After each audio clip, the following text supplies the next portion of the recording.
Hi friends, welcome back to my channel. இன்றைக்கி நம்ம என்ன பார்க்கலான்னா, நாங்கள் மேரேஜ் ஃபங்க்ஷன் முடிச்சு ஒரு கோயிலுக்கு போயிருந்தோம். அதை பற்றி பார்க்கலாம். முன்னாடி வச்சுருந்தது சாமிக்கு கொண்டு போகக்கூடிய அந்த பூஜை சாமான்லாம் அதெல்லாம் வாங்கிட்டு நாங்களும் உள்ள கோயிலுக்கு போயிருந்தோம்.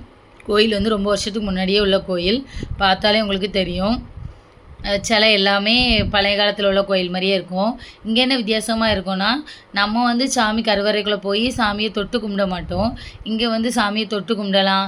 சாமிக்கு தயிர் ஊற்றினா ஊற்றலாம். இந்த தண்ணி ஊற்றுவாங்க. இலை, இந்த வில்வ இலை எல்லாமே சிவனுக்கு வைப்பாங்க. பூ எல்லாமே நம்மளே வைக்கலாம். கொஞ்சம் வித்தியாசமாக இருந்துச்சு. அப்புறம் வந்து கிணறும் இருந்துச்சு, அதில் டர்ட்டில் இருந்துச்சு. அதையும் பார்த்துட்டு பாப்பாக்கும் காமிச்சு கொடுத்துட்ருந்தோம். அப்புறம் இங்கே பூஜை பண்ணுற முறையே வித்தியாசமாக இருக்கும். பாருங்களேன், மஞ்சள் குங்குமம் வச்சுருப்பாங்க. நம்ம எடுத்து சாமி நெத்தியில் வைக்கணும். அப்புறம் பூவையும் நம்மளே சாமிக்கு வைக்கலாம். தேங்காயில் வந்து அரிசி போட்டு அதை வந்து சாமிக்கு வைக்க சொல்கிறாங்க. அந்த நம்ம வாங்கிட்டு போயிருந்த துணியோடு சேர்த்து சாமிக்கு ஆள்கிட்ட வச்சிடணும். அப்புறம் அவங்க வந்து நமக்கு ரிட்டன் பூவும், இது ஏதோ வேணி பூன்னு சொல்லுவாங்க, இதை இவங்க எல்லோரும் தலையில் வைப்பாங்க. அதுவும் பிரசாதத்துக்கு வந்து அந்த கற்கண்டு மாதிரி இருக்கும்ல, இனிப்பு கற்கண்டு, அதுவும் கொடுத்துருந்தாங்க. நாங்களும் அந்த சாமிலாம் நல்லா கும்பிட்டுட்டு அதையும் வாங்கிட்டு வந்திருந்தோம். வாங்கிட்டு வரும்போது அங்கே நிறைய பூனை இருந்துச்சு.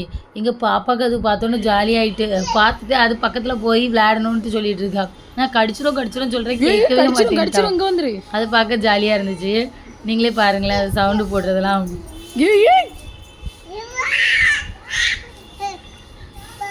அப்புறம் அங்கேருந்து பாப்பா ஒரு வழியாக வா நம்ம போகலாம் கடிச்சிடும்னு சொல்லி கூட்டிகிட்டு போயிட்டு அவங்க அப்பா கூட ஒரு செல்ஃபி எடுத்துகிட்டு ஃபோட்டோ எடுத்துகிட்டு மாமியோடையும் அவங்க அப்பா ஃபோட்டோ எடுத்தாங்க. அப்படியே வந்தோம். டாட்டா, பாய் பாய். என்னோடய வீடியோ பிடிச்சிருந்தா மறக்காமல் லைக் அண்ட் சப்ஸ்கிரைப் பண்ணுங்கள். இன்னொரு வீடியோவில் பார்க்கலாம்.